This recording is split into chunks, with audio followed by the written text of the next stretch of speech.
Hello, good afternoon, everyone, and welcome to the second episode of Open Talk on ChatGPT. This episode is titled ChatGPT, the Dark Side and the Bright Future of AI. I am Luisa Hilisan from the UPOU Faculty of Information and Communication Studies, your host for today's episode, which is brought to you by the UPOU Center for Open and Digital Teaching and Learning in collaboration with the UPOU Faculty of Information and Communication Studies.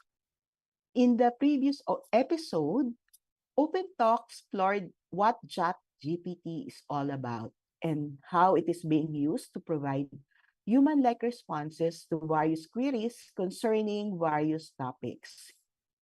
For this episode, we will explore the dark side of ChatGPT as well as its bright future. So, how can ChatGPT be exploited in a negative way? At the same time, how can the negative use of ChatGPT or AI in general can be mitigated?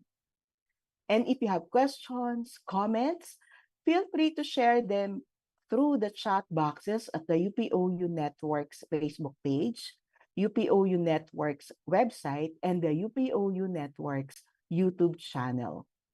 And to start the discussion, let me introduce our moderator for this episode, Assistant Professor Mari Angelique Crisanto from the Faculty of Information and Communication Studies and currently the Director of the UPOU Quality Assurance Office and Chair of the Diploma in Computer Science program.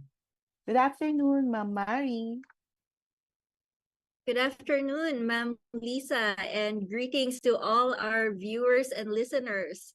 All right, so to help us answer the questions that Ma'am Lisa had mentioned earlier, we would like to introduce, of course, our resource speakers for today who can certainly share their insights about the positive and negative implications of ChatGPT and AI in general.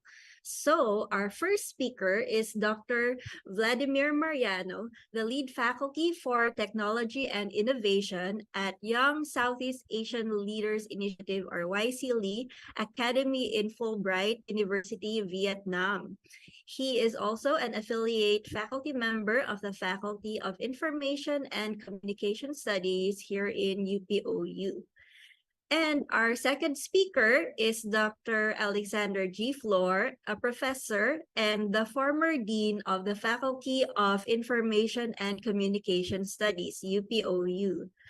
Well, we only have a limited time, and we know that this discussion is sure to raise many important AI issues. So let's get started. I have been told that Dr. Vlad has prepared a few slides. So may I first invite Sir Vlad to talk about these? Sir Vlad, welcome to Open Talk. Okay, hello, Marie. Hello to everyone. And thank you for inviting me. I would like to show a few slides.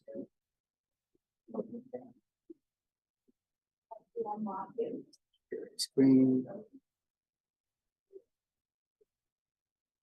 Okay, so yeah, this is really short. ChatGPT has been here for around 4 months, 4.5 months. And already it's been a big disruption to academia. So a lot of schools, when it first arrived, they said they want to go back to pen and paper. Okay? And this is just a stopgap measure because they don't know what to do about it. And I don't know if it is a good idea, but coming after the pandemic, going back to pen and paper is probably an interesting alternative to computers. And interestingly, these text generators like ChatGPT can be something like a research assistant. It can generate new ideas. Okay? It's like Google, but then it kind of condenses it to something, to a format that we are all familiar with. So research assistants are quite expensive, and it takes some years to become one. But now somehow it can give you some new ideas. My three big issues with ChatGPT is the truth. One is the truth. Is it telling the truth, or is just mixing truth and lies all together into one big mesh of a soup? So I think for universities, we have to really dig into this, whether it is really telling us the truth or not.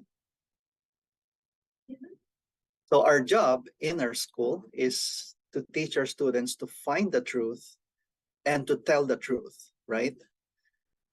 If everyone tell the truth, the world would be a much better place.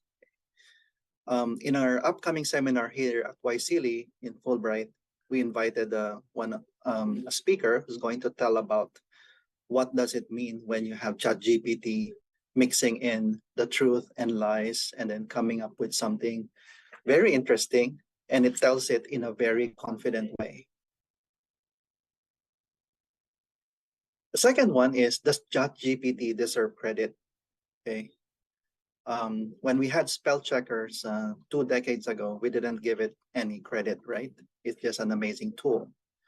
But now that it can give you some creativity, new ideas, and a lot of new things that people used to do, does ChatGPT deserve credit? Okay. A few months ago, people tried to publish an academic paper. Most of it was written by ChatGPT. Okay. And now there's a question of, does ChatGPT deserve authorship?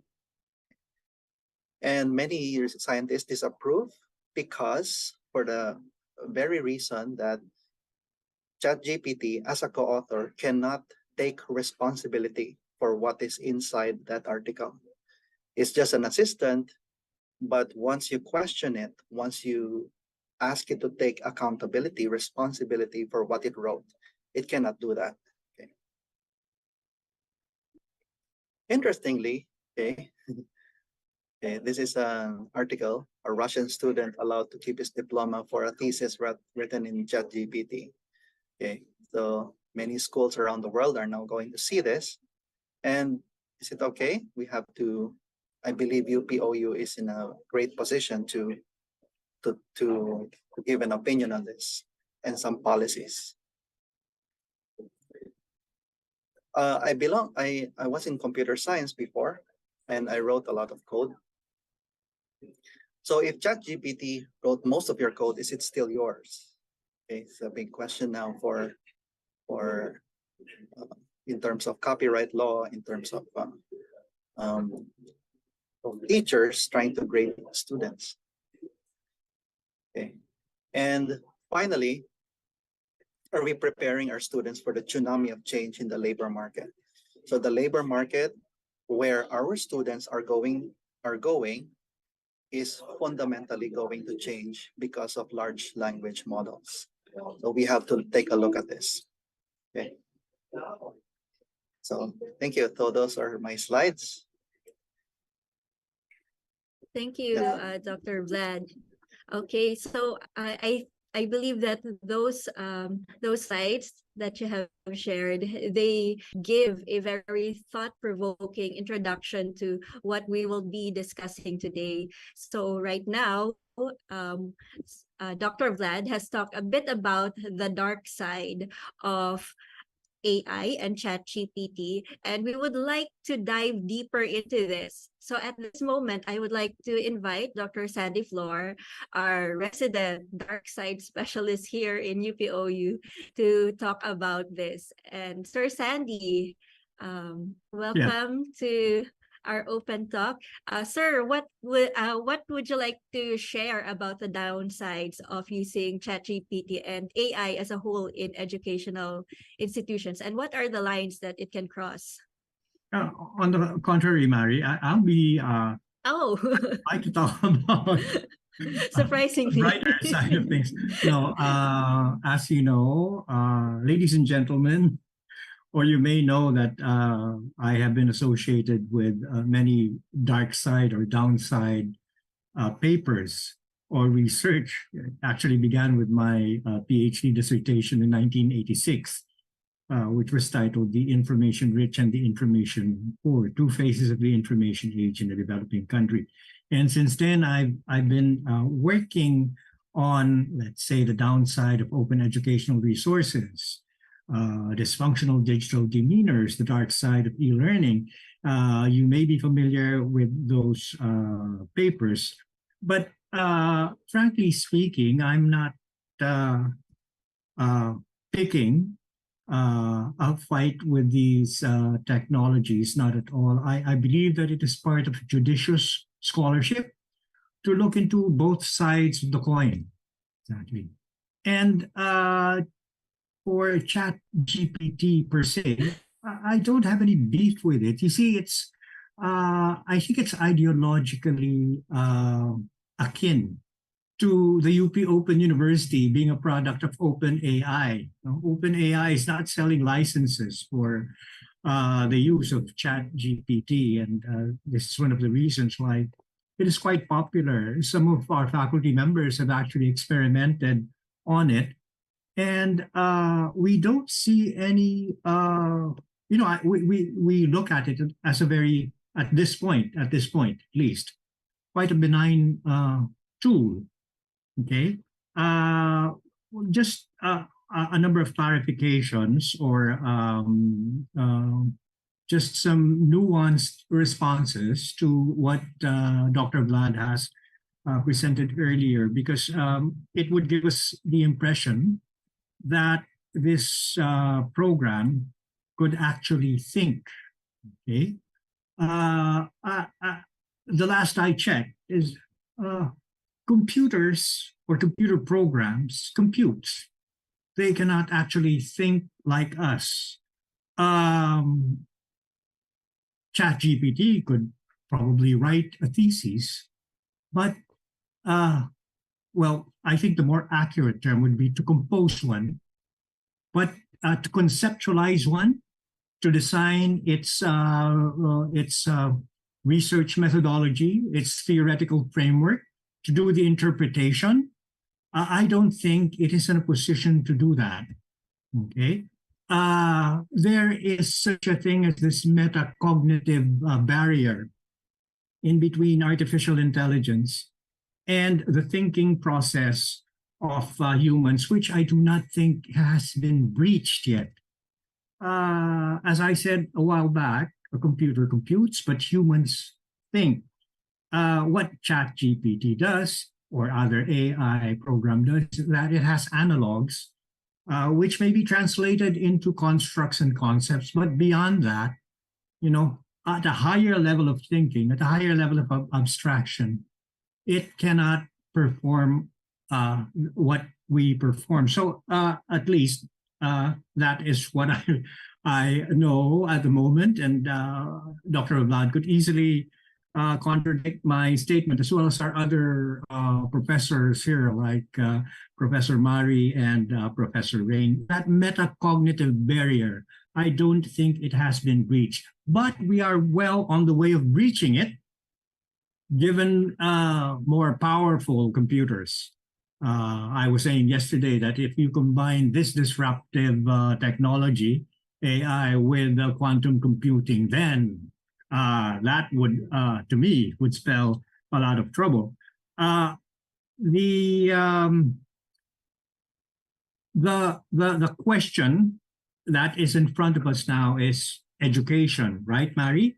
What do we feel, or what do we feel would be the downside, so to speak, of ChatGPT in our educational system? And Dr. Vlad has very expertly shared with us some of these issues that are at the forefront.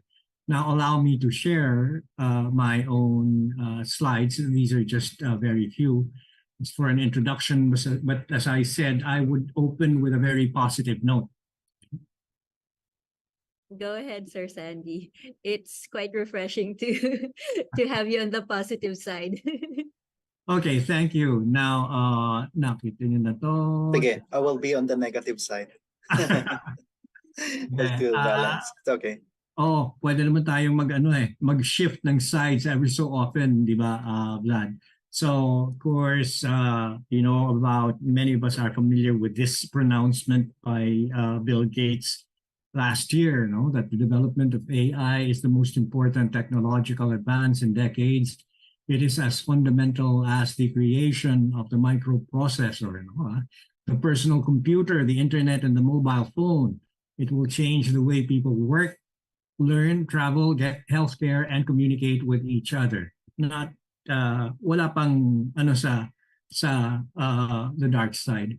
But since the question in front of us is about education, and I imagine, Mary, that we are discussing here not merely higher education, but basic education itself, or the entire spectrum of educational modes, right?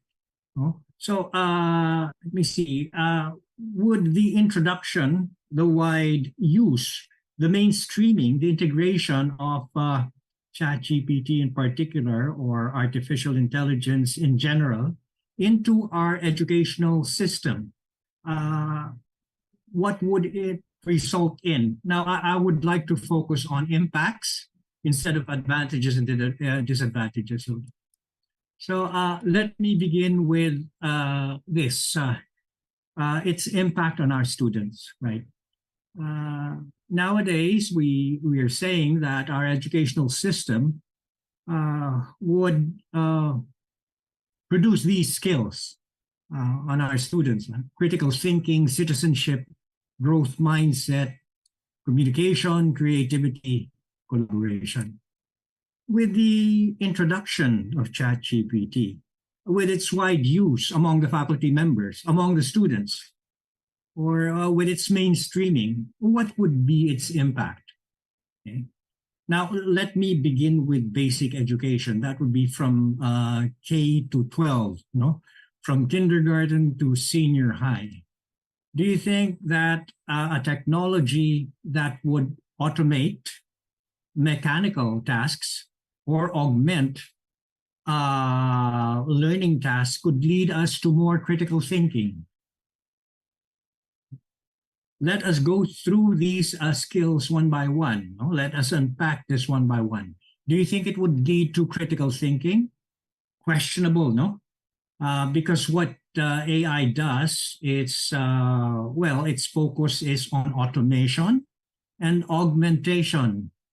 It does not generate critical thinking particularly among those in basic education.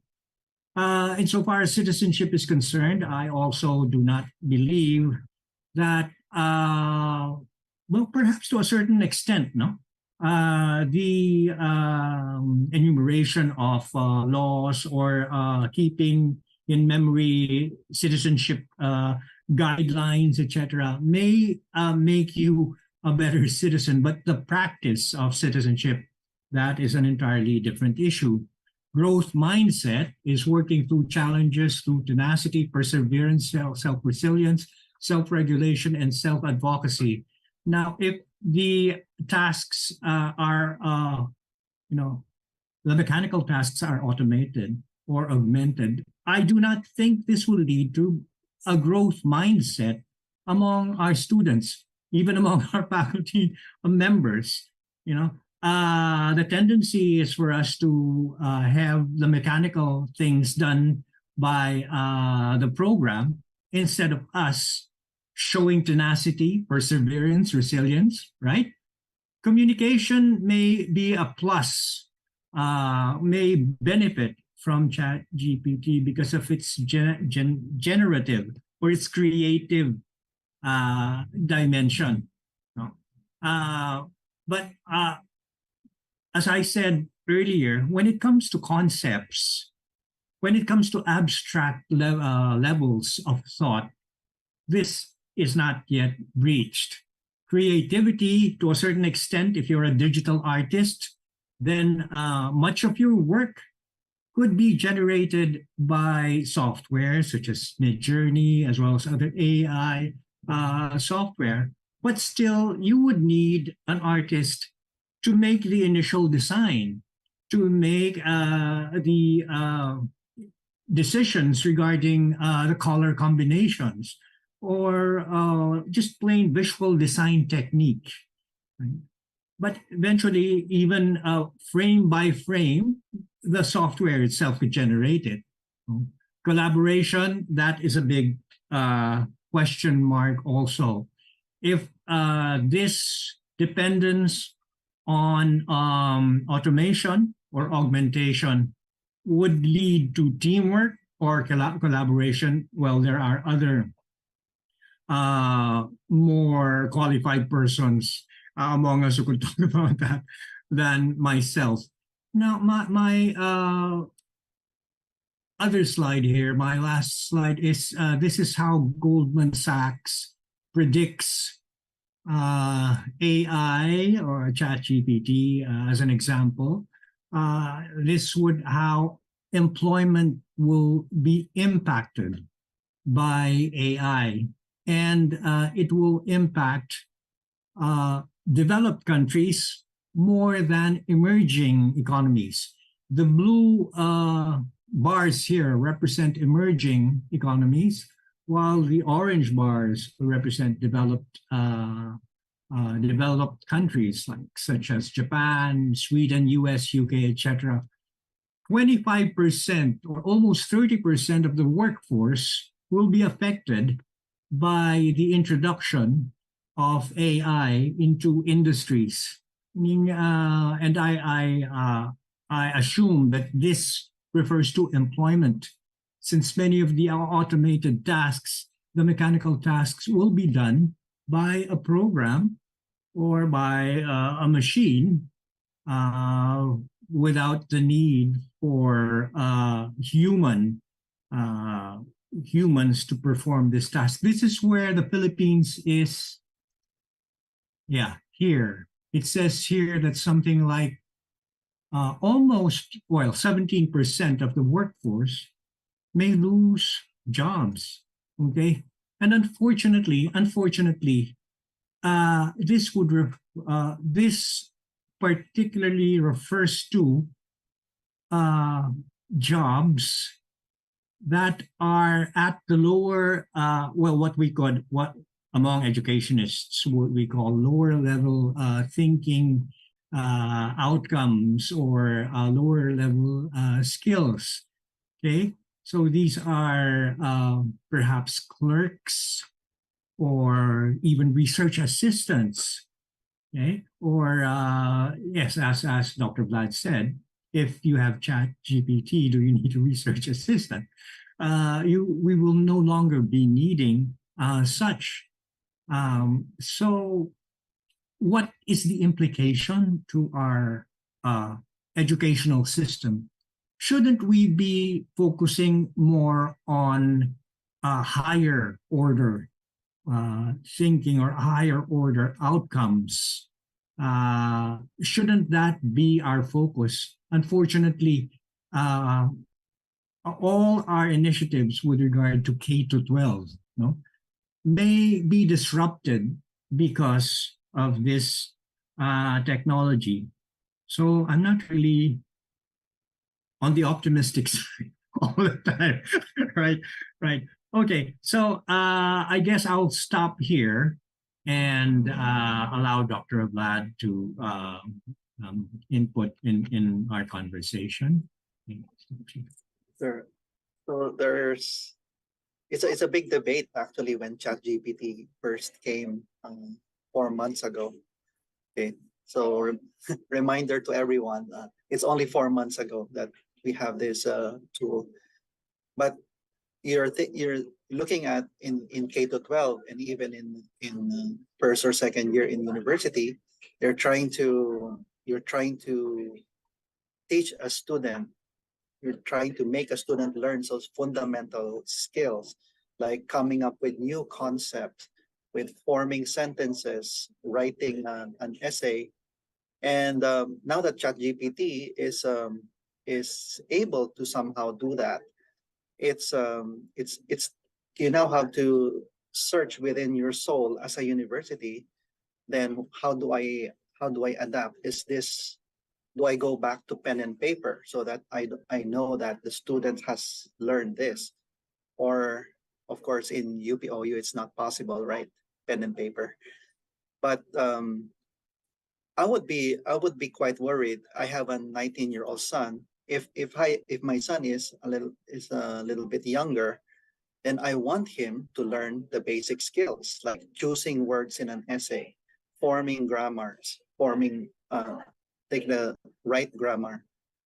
Um, that's the other side of the debate. The other side of the debate says that you can actually use ChatGPT as a learning tool. Like it can guide you into the proper grammar. And as you refine the output of ChatGPT, the students actually learn what is the right words, come up with new ideas. Okay, so I think students have to really take responsibility for their learning, and they can go on this rabbit hole of the ChatGPT, refining their prompts and learning from it. Uh, yeah, it's the debate is still going on, sir. We're still eating popcorn and watching all of this mess go up, and how universities are adopting. Yeah, in other words, the jury is still out. Actually, our technologies are being developed faster than we are able to, analyze it or think about it or study it. That's one of the factors why we are having these problems right now. There are a couple of other slides that I'd like to show. Is that fine, Dr. Vlad, Mary? Yes, thank you. Thank you, Sir Sandy and Sir Vlad. Indeed, this is a really debate-worthy topic, and there are so many arguments for both sides. And it's really something that we should also talk about so that we know how to move forward in the future. I'll Mary, be asked. yeah, may I Yes. just show this particular slide Yes, because yes. this Sure. one has been, I mean, this has been shown in a number of occasions regarding technology, also particularly e-learning. You know, how does our universities cope? I've always the metaphor that I use when comparing our educational system is a bed with four posts.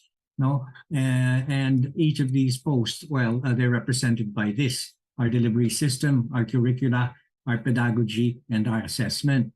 Now, any adjustments in any of these posts would result or should result in adjustments also in the other posts, so to speak, in the other components of the system.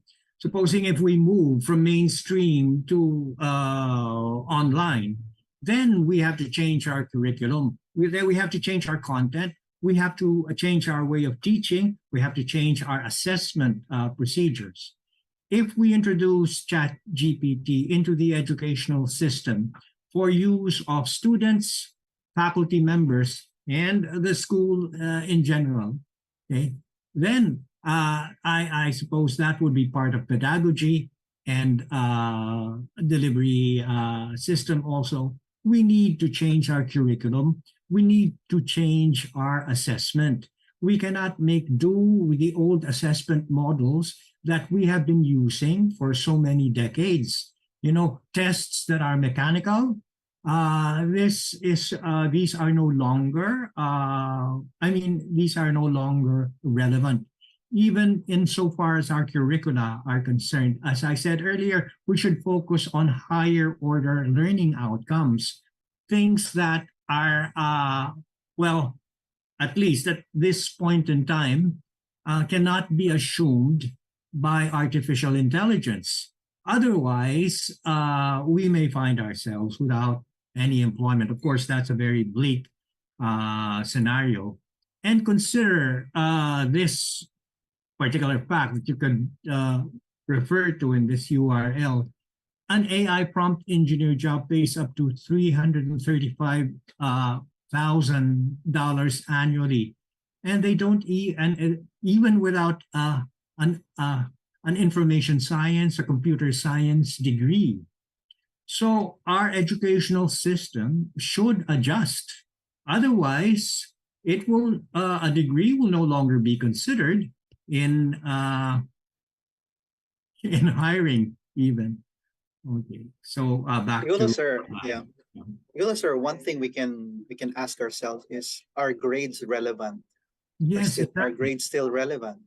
And because there are many ways to prove your skill other than having a grade in a certain subject. You can put your work on YouTube, you can put your work on GitHub, you can have your website, your blog post. And so we have to and so these are ways to prove your skill even without a grade, even without a degree. And I read in one article that group work is actually a good way to a group of people like talk to each other about ideas, about ideating new stuff. It's actually much better than one person submitting um, one piece of work. So I think this is worth looking into.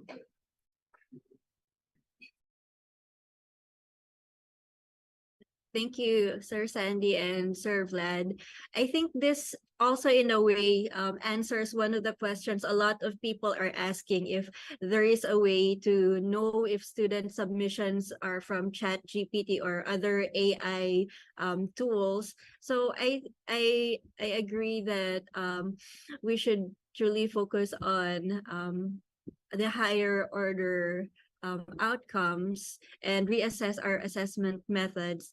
And I also think that it's also worth looking into the importance of grades at this point. So we're moving a bit into laws and policies right now. We have touched a little bit about this in our last episode, but at this point, we would like to know if can the use of AI be affected by laws or policies against plagiarism? Anyone from Sir Sandy or Sir Vlad can answer this. Dr. Vlad. Yeah. So plagiarism refers to copyright also, right? Like, well, copyright law, what it covers is that if you copy something, like the whole of it or even part of it, and then put it somewhere without the creator's permission, then you're infringing into copyright. But then there's an interesting thing that generative AI is doing, is that it copies style. Okay, so it means that, for example, you can say, write me a poem about UP Open University in the style of Jose Rizal. Okay, you can do that. You can copy style, and the copying of style is not covered by copyright law. Okay, because judges are not equipped, or they cannot really look at two pieces of work and say that these are two same style. Okay, it's incredible. And I don't know, Dr. Flor, what can you say about that?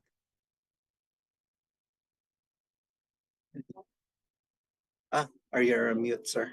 Yeah, yes, of course. I agree. I agree. ChatGPT could actually produce or compose a poem using, let's say, the style of Emily Dickinson or Robert Frost, right? But again, composing a poem using the creative behavior of poets in the past, based on the creative behavior of poets in the past, you could do something in the future, right? Or you could predict how they will write in the future. I do not believe that this is creative expression, right? Composing is not synonymous to conceptualizing ideas, ideas maybe composed into a poem, and this artificial intelligence can do now. But the act of conceptualizing uh, the uh, the thoughts that make up a poem, that still, I still believe that this No. cannot be done at this point by software, right? Yeah. So, yes. So, sir, it is a deeper question: is can a machine ever be creative? And for us, our God-given talents of being creative, we have that, and a machine will forever be trying to mimic that, even with all the oceans of data out there. Yeah. Um, Yeah.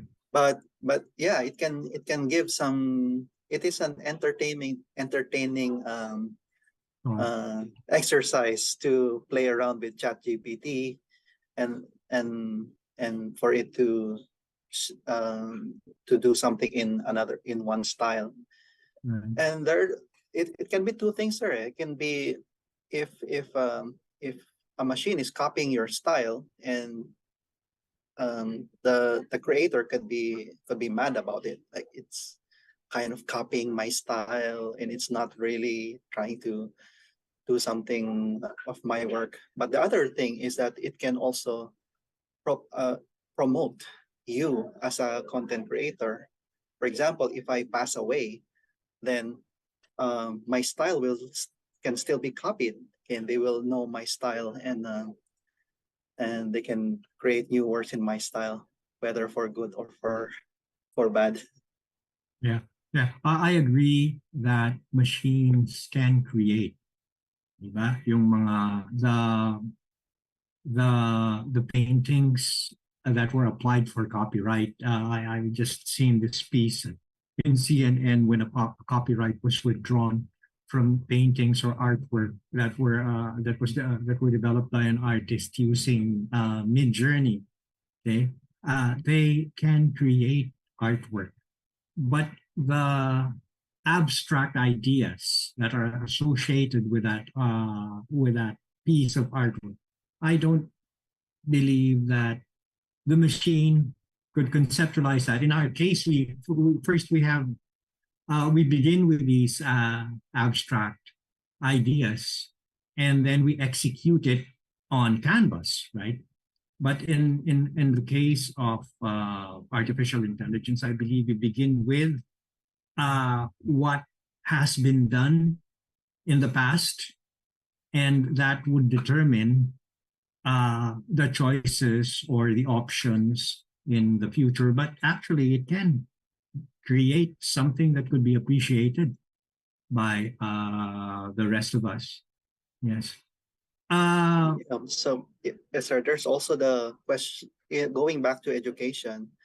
So if a student submits something, um, sir, we as much as possible we want the student to have their new ideas, their own ideas. We're very happy, right, sir, when our students create their new ideas. But at the same time, you can have things like ChatGPT or DALI or Midjourney to create starting points, okay, for the students who might explore some things, and then go in a certain direction based on the students' choices. So it is something interesting after decades of teaching, that students now have this incredible tool for for for startup, for topics to start with. Yeah. Yeah, I definitely agree, Dr. Vlad and Mari. You know, this could accelerate our learning activities. You know, this could enhance the learning design that we as faculty members conceptualize. But that would be the bright side of ChatGPT. It could I accelerate. have a question, sir. Sir, I have a question. Um, if a student submits something, should the student disclose how much of ChatGPT or creative AI it uses, he has used, or putting uh, um, he can keep quiet about it, and then he is fully responsible for whatever he submitted. Yeah, I don't speak for the rest of the faculty of the UP Open University. No, Yeah, but in your opinion. I believe that transparency is always the way to go. That's the right thing to do. But on the other hand, I don't believe, as I said earlier, we should change our assessment models. I don't believe that instead of having students submit work that could be done by an AI program, why not subject them to other more meaningful assessment procedures, such as industry-based assessment? Okay, let publishers assess their work, you know? And it wouldn't matter in the final analysis. It wouldn't matter if it was half composed by ChatGPT and half composed by the student, as long as the final work is something that may be appreciated or deeply appreciated by its audience. Okay, but when we start putting in assessment procedures that would target specific outcomes that may be a function of artificial intelligence already, then it's this is technology that we have to make way to. No, it is here right now. The educational sector, the labor sector should adjust to this. No? And I agree with what you said a while back, Dr. Vlad, that we should have mainstreamed, the rest of the educational sector should have mainstreamed e-learning instead of going back to face-to-face residential brick and mortar instruction. It's a step backward. Now with these technologies, then more and more it proves to us that we at the UP Open University were in the right track for Yes, sir. in adopting these technologies. Guys, I think, sir, this generative AI has a bigger impact on the education system compared to the pandemic. The pandemic has ended, but this one is not going to go away. Right. It's going to be a lot more powerful, and it's going to go into every industry imaginable, except siguro yung mga really physical labor-based with manual labor. Mm-hmm. Ganon. Mm-hmm. All right. Quite an interesting discussion. I'm tempted to just let the two of the two of you talk, because I'm learning a lot from what has been said a while ago. We can see that the issues in AI really go deeper than copyright laws. And we can also see that AI is here to stay. AI will continue to develop, and AI, we really have to adapt to these emerging technologies. Okay, so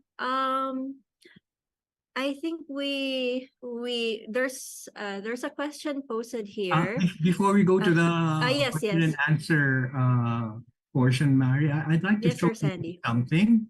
All right, sure. Yeah, Dr. Vlad may comment on, a week ago, or was it, yeah, I think it was 2 weeks ago, a colleague from the East-West Center shared me this open letter, okay, that was distributed or disseminated by the Future of Life Institute. And it is asking, this open letter is asking for a pause on giant AI experiments, an open letter. Now it is soliciting signatures. 23,934 signatures have been attached to this open letter. My signature was 1,826, number 1,826. And I understand from my colleague that personalities such as Yuval Harari, Stephen Wozniak, Elon Musk have signed this letter. It says here that advanced AI could represent a profound change in the history of life on Earth and should be planned for and managed with commensurate care and resources. Unfortunately, this level of planning and management is not happening. Even through recent months, I've seen AI labs locked in an out-of-control race to develop and deploy even more powerful and digital minds that no one, not even their creators, can understand, predict, or reliably control. They it's a race. Yeah, it's already a race, sir. Exactly. It's a race that cannot be stopped. It There are cannot hundreds. In Right. the last few months, there are hundreds of new companies coming out. There are billions of dollars being invested already in new tools. Even if you stop ChatGPT now, there are companies around the world who are developing this. It's Right. not something we can stop right now. It is not But something that we can stop, right? Yeah. So I think on the other hand, this letter is not asking for a stop, but a pause. Just a pause for us to consider where we are right now and where all of this would lead us to. It's only a pause of 6 months. We call on all AI labs to immediately pause for at least 6 months the training of AI systems more powerful than GPT-4, which came out a couple of weeks ago. Yeah, just a pause. Meaning we hope that market forces will not prevail. It would give us a chance to study, or at least conceptualize studies that would address possible negative consequences of this development. But if you're interested to attach your names in this list, it's still ongoing. I think sir, it doesn't matter at this point. It doesn't matter because no it's a longer race now. matters. Yeah. What we can control now is that as UPOU, as University of the Philippines, we can set best practices and and policies. We can kasi schools around the Philippines are looking up to UPOU for what do we do about this? What policies do I put in my school? What safeguards do I put in here? What best practices for students and for teachers? I think siguro that's what I will ask UPOU. Do we have an initiative to create such policies? Exactly. What we need is the initiative, Dr. Vlad. And we could address this to the officials of the UP Open University. But before we could arrive at learned policies, we need to do research. Unfortunately, our research agenda has not been targeted to address these issues, these developments, right?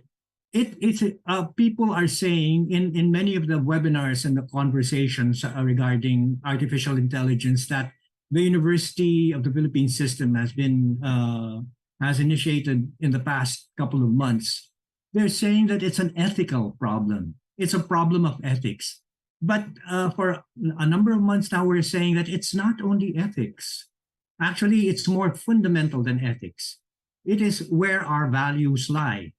My example always is that we cannot say that a developer or a programmer or a coder is unethical if he has been involved in the development of Facebook, for instance, that has led to suicides in the past.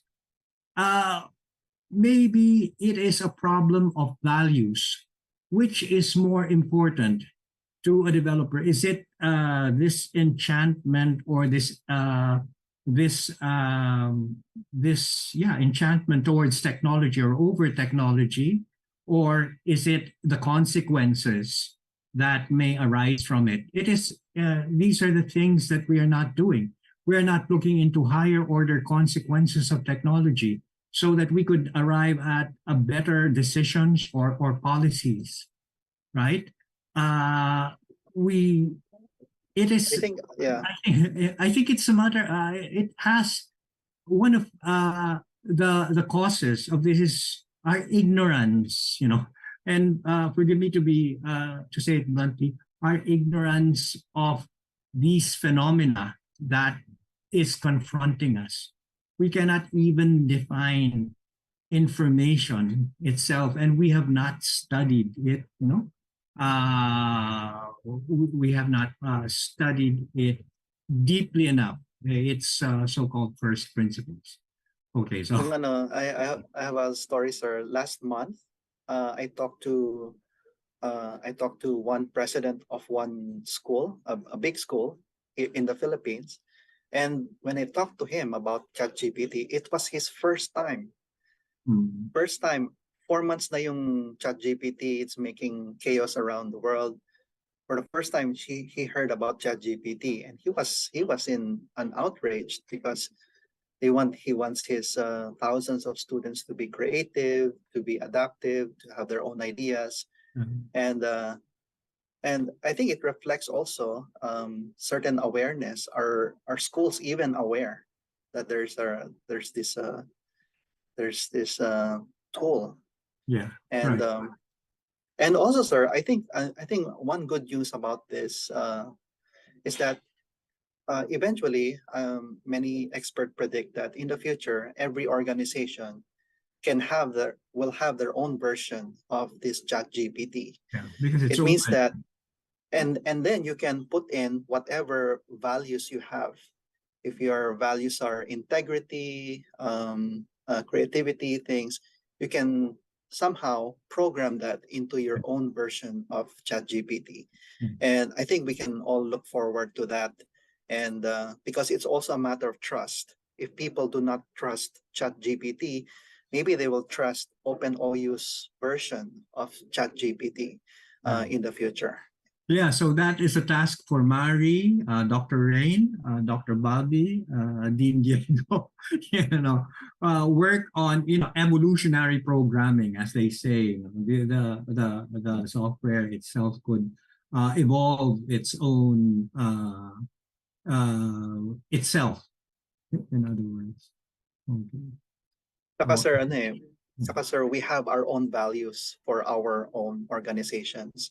Exactly. And I think the AI systems should reflect those core values, because there are sinister organizations, iba yung core, they have different core values. UPOU has its own, and maybe Harvard has its own. So when we pick the organization where we're going to learn from and to involve with, then the AI tools that they're going to have should have those core values. Exactly. I definitely agree with that. Mari? Yes, I also agree. So yes, They- I think yeah, Ma'am Mari already I now has a PhD thesis topic. Yeah. Oh yes, we have a very big task ahead of us. I have a very big task when it comes to this also. Thank you for that. We are almost out of time actually, but before we move on to the final words from our speakers, I'll just like to read this comment from our Facebook page from Deborah Linato Cremo. She said there was a talk last month or early this month about AI, and the speakers also discuss how students can use AI with transparency. I think it was from the UP Creative or English department. I think it is a good model that may be adapted across the different colleges and departments of the university. So yes, we are also moving towards best practices and policies. And I think that is one of the things that we'll be talking about in one of our future episodes for this Open Talk series. So it really was a heated and meaty discussion. Thank you for your insights and questions to ponder on, Dr. Mariano and Dr. Flor. And right now, I would like to invite our two speakers to give some final words before we close this episode of Open Talk. So we'd like to start with Dr. Flor, and then we'll end with Dr. Mariano. Thank you. Yes, the last word should be with Dr. Land. Okay. Now, again, I will be echoing what we have been trying to, or what we have been lobbying or advocating for the past, well, how many years already? It was during the Collaboratoire conference here at UPOU in January of 2020, before the pandemic, when we forwarded this call for an information and communication manifesto. If it were not for our ignorance on some of the essential nature of information and communication, perhaps we will not be engaging in this debate about artificial intelligence. If we if there is general agreement already on what it can do, on what it will be doing in the past, then we wouldn't be engaged in this sort of a conversation. Thank you. Okay. So for Alright. me, I'm very happy that UPOU is having this series of discussions, and this is very important, especially now because these tools, new tools are coming up. The old tools are evolving, and then you will see this in the common tools like Microsoft Word and in Google Docs. This is an AI revolution, and I believe UPOU is in a great place to engage other schools in having this kind of conversation, because they're going to think about, what do we do now? They're going to look up to UPOU for answers on how do we adapt to this new normal of content creation and content. Yeah. So thank you, and keep up the these good conversations. Thank you, Sir Vlad and Sir Sandy. There's also another comment in our Facebook page from Wilbs Lirag. He said that this is a wonderful discussion. I love ChatGPT and use it for streamlining my workflow. Okay, so I agree, this has indeed been a wonderful discussion. We did not really have much questions from our audience. I think we were very engaged with the discussion that went on, and somehow all the questions have also been thrown by our speakers themselves. But if there are questions from our audience or those who are watching the replay, feel free to send them in afterwards. And with that, I would now turn over the floor to our moderator for this afternoon, Ma'am Lisa. Thank you, Ma'am Mari. Thank you to our speakers, Dr. Mariano and Dr. Flor. That was indeed a very insightful discussion. And I think there shall be more discussions about ChatGPT and AI as its effect will be more pronounced, not only in education, but in various aspects of our lives. And also thank you to our Open Talk viewers for tuning in today. We hope that you will join us for our episodes 3 and 4 on ChatGPT. And details about these episodes will be posted in the UPOU official Facebook pages. And before we end the program, I invite everyone or our viewers to send your feedback about today's episode. And you can access the evaluation or feedback form through the link and QR code that is now flashed on your screens. And also, congratulations to our viewers of the previous Open Talk episodes whose names are now flashed on screen. They will be receiving UPOU souvenir items. Again, this is Luisa Hilisan, and this has been Open Talk. Thank you and have a safe day, everyone. Bye.